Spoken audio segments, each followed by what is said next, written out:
Ted Westervelt. Tinfoil Ted. They call you an ass. They call you a troll. Why do people... What is your mission, Ted? What are you out to do? To change American soccer history. Just me personally, because I've got a huge ego, and that's exactly no. Because American soccer could be unbelievably large and unbelievably cool.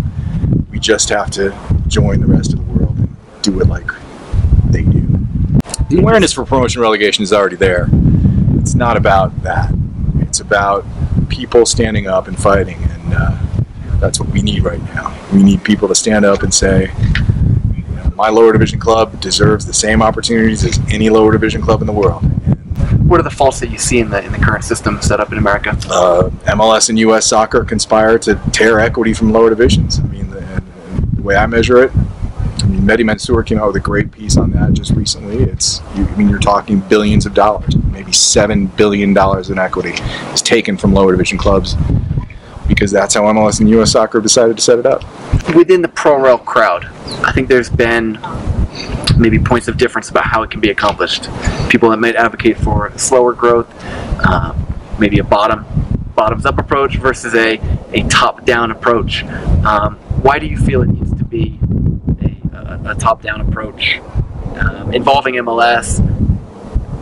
It has to be an approach to Division I. There's no other way, and it's good. It's been great to see over the last week of people coming to that same conclusion. So I think if you're going to pull D1 out of the mix, you're pulling out a lot of the reasons for people to invest and a lot of reasons for people to be interested who would otherwise be interested. And it's the way the world does soccer. It has accompanied soccer to its global dominance, and it's the way it works. Why does it work? Because it drives investment and interest to all teams, not just the teams at the top. Nothing drives interest and investment like promotion and relegation. I mean, it's a classic example of an open market that works. I think we've seen over the past few years with a lot of teams folding in the USL and the NASL. Teams always fold in closed leagues. Even in the lower closed soccer leagues, that's what happens. Teams fold. Does promotion relegation solve those problems? Does it solve the problems? No, but it helps about 90% of the time it helps. Yeah. 99% of the time it helps. I mean, something like 250 lower division U.S. clubs have collapsed over the past 10, 20 years since MLS showed up. So, I mean, if you want a system that has characteristics of instability, you want our system. That's how it works. And it's no coincidence. It takes... People can't build anything in this system, and they can't get their money back for what they build. I mean, it's just simple economics. What do you make of the recent the news between Kingston Stockade and Miami FC? It's been impressive. It's been great to see people stand up and take this fight on. And I mean, that's what I've been recommending people do for a long time. That's what I've been recommending Dennis do for a long time. And it's great to see him come around and say top down is the way to go. And I applaud him for doing so. Why does it have to be top down? So we've got Peter Wilt working on NISA with the potential goal of promotion to NASL, maybe relegation to NPSL. Some people might say that's a step in the right direction. What are your sentiments on that? You half open a market, it's still a closed market. I don't think you're going to generate the interest that you need that way. And I've said it on Twitter, and I've said it to people all along. If I'm wrong, I will be the happiest one to be wrong. But I don't see how it's going to generate the investment and the change. And the danger is that people on the MLS side are going to say, hey, look, this isn't working. Here's your promotion relegation. It fails. It doesn't work very well. Blah, blah, blah. So that's I think that's the danger, and I think that's why we're seeing some of the MLS people who are at best agnostic on promotion and relegation coming to Peter's side. Do you feel like the conversation is starting to shift? God, I hope so. I mean, it's been shifting for a while, honestly. I mean, it's great to see. It's great to see somebody put $4 billion behind what we've been saying for a long time. I mean, Ricardo's been fantastic. There's nothing there's nothing you can say bad about what's happened over the past week. There's just nothing you can say. It's been all phenomenal. What does first off, do you think there is, do they have a case, or is this more of a PR thing?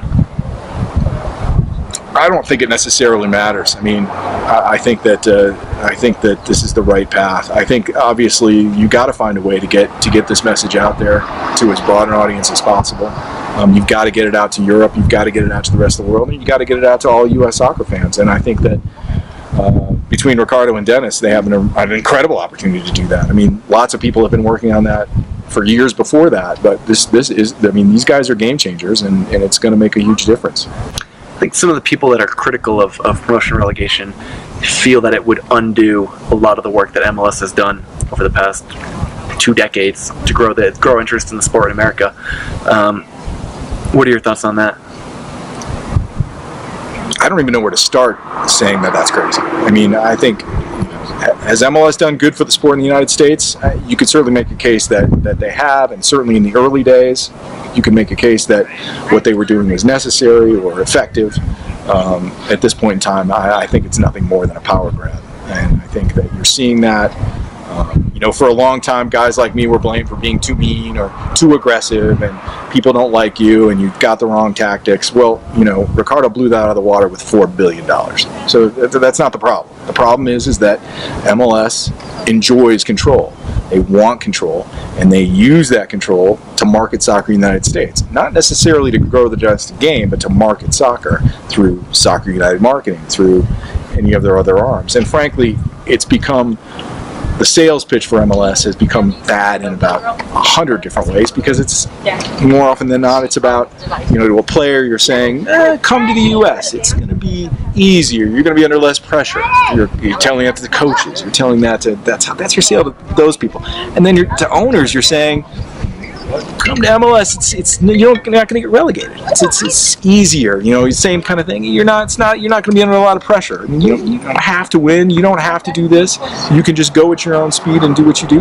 We're all going to absorb the risk together. And by the way, we're going to disenfranchise the rest of American soccer, which is going to ensure us some revenue along the line. And we've got Soccer United marketing, which is, I could go on for a long time, but this audience knows what I'm talking about. Now go on a little bit about the for those that are unaware, the MLS and some cooperation or collusion. The simplest way to put it is that MLS is parlaying their D1 sanction into making money off of selling the U.S. soccer market instead of trying to reach it. I don't think there's any doubt of that. And no matter, all I've seen over my almost 10 years doing this is that MLS sells to people who have interest in the competition. It's, no matter how I slice it, no matter how I look at it, MLS makes money off of collusion, not competition. And I'm completely done with that. And I'm glad to see other people that are starting to be completely done with that too. In an ideal world for Ted, we see promotion relegation. It's an open system.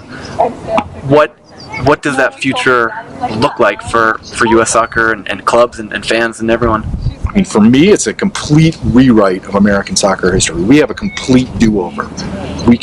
For me, American soccer history is the most underutilized resource, maybe in the sporting world. It's incredible, the depth and breadth of it, and it's been used for so long, and it's being currently used by MLS to just say, look at all these failures. We're doing it right. All those guys did it wrong. When in fact, MLS has the same shortcomings that NASL had, the same shortcomings that ASL had in the 1920s. They are having as much trouble reaching our market as any of those other leagues. They are only subsisting on these anti-competitive arrangements, chief among them the D1 sanctions they get from U.S. soccer. That's going to change so radically and so awesomely. We have a couple of dozen of 70, 80, 100, 120-year-old clubs in this country. Again, it goes back to that point about this will rewrite American soccer history. I mean, promotion relegation changes the game today as much as it changes the game in 1920. I mean, we exonerate all those clubs from failing when we say, you know what? The system failed these clubs. They didn't fail. These weren't a bunch of stupid investors. These people weren't crazy. It's just that soccer moved on and we were stuck doing things our way. I think some critics of promotion relegation feel that advocates are very much in love with the idea of promotion, but don't quite grasp the reality of what relegation would look like for some clubs. For instance, a lot of the MLS clubs that don't quite invest as heavily as the others, maybe there's a very real chance that they tumble down the divisions. Do you think that's necessarily a bad thing, or is that even a reality? What are your thoughts? Again, I mean, you go back to the statistics, and the clubs that are failing and collapsing and dying are clubs here in the United States in our system. I don't see a lot of precedent for that. I mean, sure, there are clubs that take big dives, and Leeds and Portsmouth, and there are plenty of examples of clubs that go a long way towards disappearing, and some clubs even disappear, and then they come back under a different guise. But you don't see, for all of these Armageddon theories out there, you just don't see any precedent for it anywhere in the world. Theories out there that that you could be a shill for MLS, right? In the sense that maybe the tactics on social media are counterintuitive to the cause.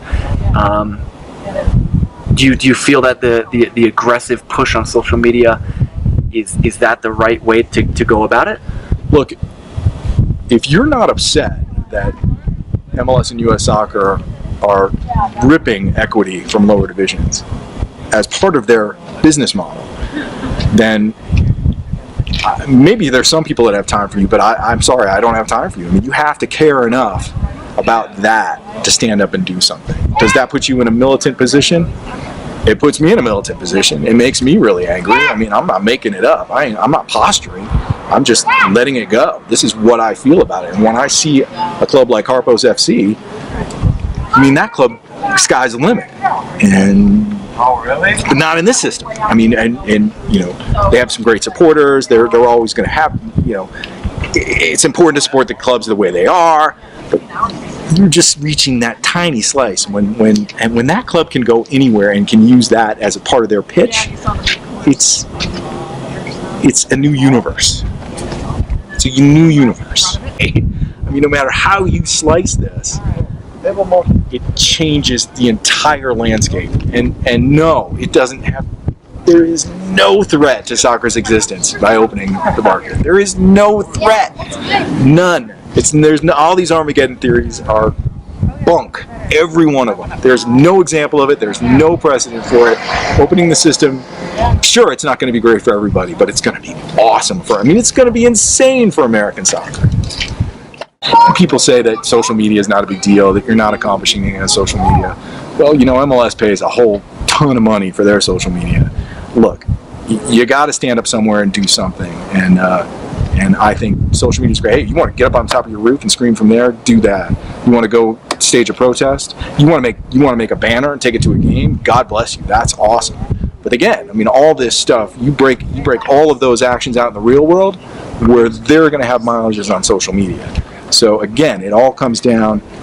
Social media is a great place to work, especially when your traditional media isn't paying attention, or can't pay attention, or is not in a position to pay attention. And I think we still haven't made full use of it. And it's going to be, the more people do it, the more awesome it's going to be. And this week is that glimmer. You see that glimmer of that opportunity. You can feel it.